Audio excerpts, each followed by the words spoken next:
Hello guys, কেমন আছেন আপনারা? এই হচ্ছে রিয়েলমি P3 এবং এই হচ্ছে রিয়েলমি P3 আলট্রা।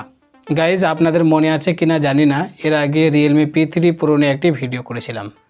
সে ভিডিওর সাকসেসর হচ্ছে রিয়েলমি P3 এবং রিয়েলমি P3 আলট্রা। এই হচ্ছে রিয়েলমি P3 এর ফার্স্ট লুক আর এই হচ্ছে রিয়েলমি P3 আলট্রার ফার্স্ট লুক। গাইস, এই দুইটা ফোনের ডিজাইন অসাধারণ রয়েছে। রিয়েলমি P3 আলট্রার মুন ডিজাইন দিয়েছেন এবং রিয়েলমি P3 মেকানিক্যাল ডিজাইন দিয়েছেন। রিয়েলমি P3-তে তিনটি কালার দেখতে পারবেন। এ হচ্ছে গ্লোইং লুনার। অ্যাকচুয়ালি আমরা রিয়েলমি P3 আলট্রার উপর বেশি নজর দেব। গাইজ, এই দুটি ফোনেতে থিকনেস 7.3 mm দিয়েছেন এবং দুটি ফোনেতে আইপি রেটিং বেশ ভালো রয়েছে। 66, 68 এবং 69 রেটিং দিয়েছেন। লাইক না করে থাকলে লাইক করে দেবেন, অনেকেই ভুলে যায় তাই মনে করে দিলাম। সাবস্ক্রাইব না করে থাকলে সাবস্ক্রাইব করে দেবেন। চলুন শুরু করা যাক আজকের ভিডিও। রিয়েলমি P3 এই ফোনের ডিসপ্লে 6.83 ইঞ্চ 1.5K রেজুলেশনওয়ালা অ্যামোলেড ডিসপ্লে দিয়েছেন। 120 হার্জ রিফ্রেশ রেট এবং 1500 নিট পিক ব্রাইটনেস আছে। ডিসপ্লে বেশ ভালো রয়েছে। ডিসপ্লে প্রোটেকশনের জন্য গোরিলা গ্লাস 7i এর প্রোটেকশন দিয়েছেন।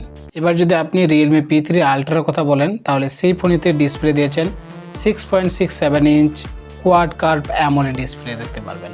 এতেও 120 হার্জ রিফ্রেশ রেট রয়েছে, তবে 2000 নিট পিক ব্রাইটনেস মোড দেখতে পারবেন। এই ফোনে বেজেলস অনেক কম রয়েছে, মানে স্ক্রিন টু বডি রেশিও প্রায় 90%-এর উপরে রয়েছে। ডিসপ্লে অনেক ভালো দিয়েছেন, এতে আপনি কোনো প্রশ্ন করতে পারবেন না। P3 আলট্রাতে প্রসেসর বেশ ভালো দিয়েছে। মিডিয়াটেক ডাইমেনসিটি 8350 আলট্রা প্রসেসর দেখতে পারবেন, সাথে 4 ন্যানোমিটার বেস্ট রয়েছে। আপনি যদি P3-এর কথা বলেন তাহলে সেই ফোনেতেও বেশ ভালো প্রসেসর দিয়েছেন। স্ন্যাপড্রাগন 6 Gen 4 এর প্রসেসর রয়েছে, নতুন প্রসেসর দিয়েছেন। এই দুটি ফোনের ভ্যারিয়েন্ট কিন্তু অনেক রয়েছে। আলট্রার কথা যদি বলি তাহলে সেই ফোনেতে দেখতে পারবেন 8GB 12GB LPDDR5X RAM, 256GB এবং 512GB UFS 3.1 টাইপ স্টোরেজ দেখতে পারবেন। কিন্তু আপনি যদি P3-এর কথা বলেন তাহলে সেই ফোনেতে ভ্যারিয়েন্ট রয়েছে 6GB 8GB LPDDR5X র্যাম এবং 128GB আর 256GB UFS 3.1 টাইপ স্টোরেজ। আপনি যদি P3 আলট্রা নেন তাহলে আপনি LPDDR5X র্যাম পাবেন, আর আপনি যদি P3 নেন তাহলে সেই ফোনেতে LPDDR4X র্যাম পাবেন। এইটুকুই পার্থক্য।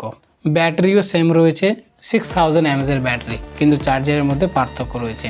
P3-তে 45 ওয়াট চার্জার দেখতে পারবেন, কিন্তু P3 আলট্রাতে 80 ওয়াট ফাস্ট চার্জিং দিয়েছেন। গাইস, দুই ফোনেতেই ফিউচারের জন্য 2 বছরের অ্যান্ড্রয়েড আপডেট এবং 3 বছরের সিকিউরিটি আপডেট পেয়ে যাবেন। অ্যান্ড্রয়েড 15 দিয়েছেন। AI ফিচারও অনেক রয়েছে। আপনি যদি AI ফিচারের কথা বলেন তাহলে এখানে ইনহ্যান্স ফিচার দেখতে পারবেন, মানে আপনার যদি কোনো ফটো ঝাপসা হয় বা ঝাপসা থাকে তাহলে সেই ফটোটাকে আপনি পরিষ্কার করতে পারবেন ইনহ্যান্স ফিচারের মাধ্যমে। সার্কার টু সার্চ ফিচার রয়েছে, তারপরে AI রাইটার রয়েছে, AI ইরেজার রয়েছে। আপনি কোনো একটা ফটো তুলেন, সেই ফটোর মধ্যে যদি অবস্তু কোনো জিনিস থাকে তাহলে সেটাকে আপনি রিমুভ করতে পারবেন। এই সমস্ত AI ফিচারগুলো এই ফোনেতে দিয়েছেন। যদি সেন্সারের কথা বলেন তাহলে দুটি ফোনেতে ফিঙ্গারপ্রিন্ট ডিসপ্লে দিয়েছেন। গাইজ, এবার কথা বলবো ক্যামেরা নিয়ে। P3 আলট্রাতে 50 মেগাপিক্সেল সোনির OIS ক্যামেরা দিয়েছেন এবং 8 মেগাপিক্সেল আলট্রা ওয়াইডের ক্যামেরা রয়েছে। কিন্তু গাইজ, P3-তে 50 মেগাপিক্সেল মেইন ক্যামেরা দেখতে পারবেন আর 2 মেগাপিক্সেল আলট্রা ওয়াইডের ক্যামেরা রয়েছে, আর দুটি ফোনেতেই 16 মেগাপিক্সেলের ফোন ক্যামেরা দেখতে পারবেন। তো এই ছিল দুটি ফোনের ওভারঅল ভিডিও। কেমন লেগেছে এই দুটো ফোনের মধ্যে, আপনার কোনটা ফোন বেশি ভালো লেগেছে অবশ্যই কমেন্টে জানাবেন। গাইজ, হ্যাঁ, এই ফোনের প্রাইজের কথা বলা হয়নি। এই ফোনের প্রাইস পড়বে, অফিসিয়াল প্রাইস এখনও লঞ্চ করেননি, তবে আমরা মোটামুটি ধারণা করে বলতে পারি P3 যে আলট্রা ফোনটি রয়েছে সেই ফোনটি আন্ডার 25,000 টাকা নিচে পেয়ে যাবেন, আর P3 যে ফোনটা রয়েছে সেই ফোনটি আন্ডার 15,000 টাকা নিচে পেয়ে যাবেন। তবে এর অ্যাকচুয়াল প্রাইস কী থাকবে সেটা অবশ্যই ডিসক্রিপশনে দিয়ে দেবো, সেখান থেকে আপনারা ইন ডিটেলস জেনে নিতে পারবেন। তো এই ছিল আজকের ভিডিওটা কেমন লেগেছে অবশ্যই কমেন্টে জানাবেন। ভিডিওটা যদি ভালো লাগে অবশ্যই লাইক করবেন। চ্যানেল নতুন দর্শক হয়ে থাকলে চ্যানেলটা সাবস্ক্রাইব করে দেবেন।